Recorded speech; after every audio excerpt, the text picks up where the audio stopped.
Salut à tous, c'est Gluebox de la Decut. Alors aujourd'hui on se retrouve pour un nouveau achat geek du mois qu'on va tenter d'envoyer au bon plan high tech pardon.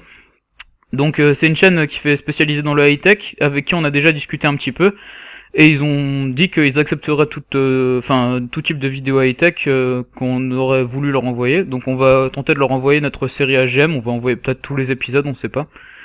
Donc on les remercie s'ils nous acceptent et donc tout de suite on va commencer l'unboxing de la manette de chez Razer, donc la Sabertooth. Donc tout de suite on peut voir un unboxing, un packaging assez sympa. Razer fait toujours un bon effort sur les packaging. Donc ici la notice de démarrage rapide avec toutes les options détaillées. Bon, c'est en anglais, c'est juste ça qui est dommage. 2 stickers, classique chez Razer, ils en donnent toujours un ou deux. Et un certificat d'authenticité. Avec un qui est numéroté, donc ça m'a assez étonné, c'est sympa comme truc. Je crois qu'ils le font dans tous les objets en fait. Et donc tout de suite on va voir qu'il y a une petite mallette de transport. Donc c'est assez sympa pour ceux qui font de l'e-sport, sachant qu'elle est acceptée en e-sport, hein, vous pouvez y jouer avec la Xbox si vous faites par exemple de l'e-sniping ou quelque chose comme ça. Donc c'est une manette filaire qui est fournie avec un câble d'une longueur assez moyenne pour les joueurs de Xbox, c'est dommage. Enfin, il y a des gens qui jouent loin de leur télé, je sais. Et donc le câble est pas très long. Donc on a le truc spécial pour la Xbox là avec l'espèce de petite sécurité. Ils disent que c'est pour qu'il y ait une sécurité au cas où s'il y a des rageux qui tirent trop sur la manette, mais bon, surtout pour en racheter une autre, et un USB 2.0. Donc on a aussi fourni 2 gommes vertes. Bon, malheureusement là je les avais pas, c'est parce que je les ai passées sur ma manette PS3. Et donc un tournevis pour enlever les palettes, parce qu'on peut les enlever. Bon, je sais pas trop à quoi ça sert pas à grand chose d'enlever les palettes. Si on achète une manette comme ça, c'est plutôt pour avoir des palettes. Bon, sachez qu'on peut les enlever quoi. Et ensuite on va avoir un bon plan d'ensemble de la manette qui est plutôt jolie, elle est agréable en main, c'est assez ergonomique. Donc là on voit c'est des boutons qui sont un peu comme une souris de PC, c'est avec un clic comme ça. C'est assez agréable.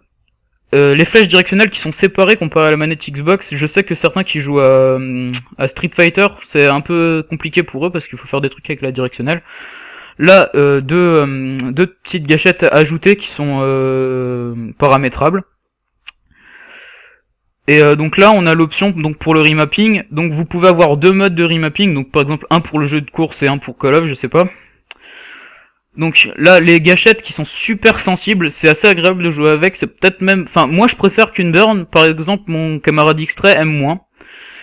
Et donc on a aussi les joysticks qui sont réglables, donc une fois que vous êtes dans le mode remapping, vous pouvez les tourner, et ils viendront soit un peu plus mous, et donc plus sensibles, soit un peu plus durs, et donc un peu moins sensibles. Parce que la manette de Xbox, les gâchettes, je les trouve vachement dures, j'aime pas trop. Bon, après il y en a qui aiment, hein. Donc au niveau du prix...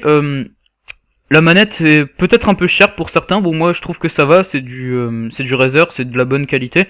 Et par rapport à une burn qui est avec juste le remapping, hein, sans personnalisation ni rien, à 100€, une manette Razer comme ça à 80€ sur Amazon, je l'ai trouvé. Ça va, c'est plutôt une bonne affaire pour ceux qui veulent avoir des palettes en remapping. Bon, c'est pas une burn quoi, mais c'est sympa pour les joueurs Xbox et pour les joueurs PC. Sachant que les joueurs PC ont besoin de beaucoup de rapidité au niveau des contrôles, donc ça peut aider.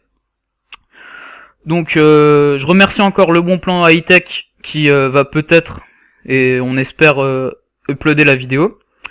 Et n'hésitez pas à commenter, partager, liker, en parler à vos amis et vous abonner à la chaîne de Decut ou à la chaîne Le Bon Plan High Tech selon ce que vous voyez comme vidéo. Et je vous remercie d'avoir regardé la vidéo et à bientôt. Salut!